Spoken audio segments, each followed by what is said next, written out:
Hey, all right, welcome back. You're watching Liquid Lunch. I'm John Tobacco. We're coming today live and kicking off hour 2 of a Freaky Friday.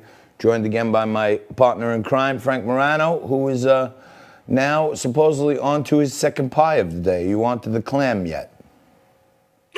Well, yes, that's true. I mean, I actually had 3 slices. I had one regular Joe and Pat slice, one clam Joe and Pat slice, and I did a white slice from an establishment called Geno's. All great. But I must say the Geno's is fine, but it's no comparison to the Joe and Pat.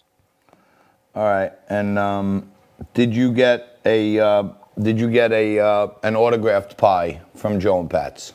I did not. I in fact I got charged the I paid the delivery guy paid handsomely, happily, because these people are working hard and literally risking their lives. But no autograph, no. All right. Well, maybe Johnny Piscopo, I know he loves you. Maybe he didn't know it was coming out of Joe and Pat's, maybe, so he didn't send over the FM pie.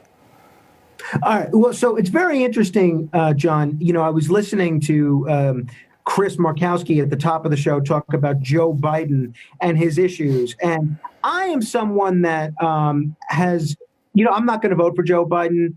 Even if Donald Trump wasn't running, I would not be able to vote for Joe Biden because of his record.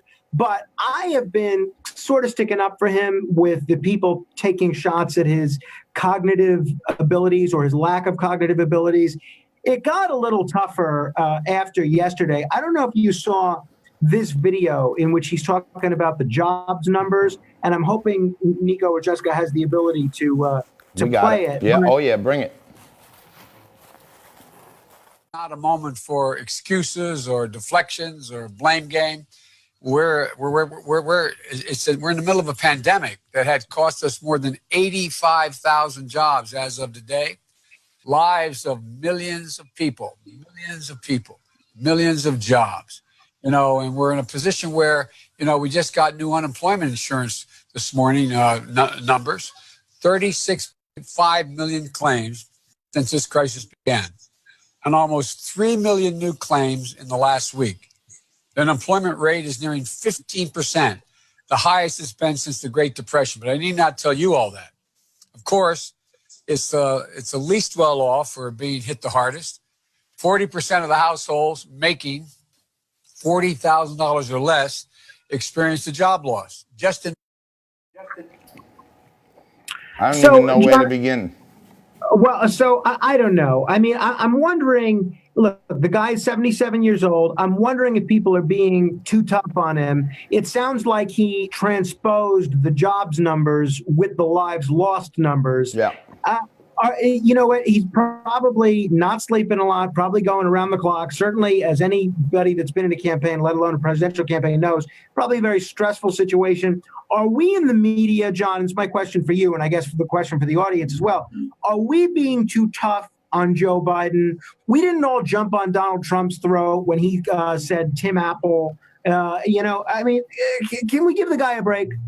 Well, I think if he said one thing or one thing here and there, and when you scrutinize that much, you're going to have little odds and ends. But, it started with forgetting what state he was in, forgetting which side his wife was standing on. And now it doesn't seem like give him a break for a little screw up. It seems like every time he goes on, he doesn't have any grasp. He's saying 85,000 jobs lost. I think he meant lives lost. But how many times can you screw it up? And quite frankly, he gave 3 different numbers for the unemployment numbers.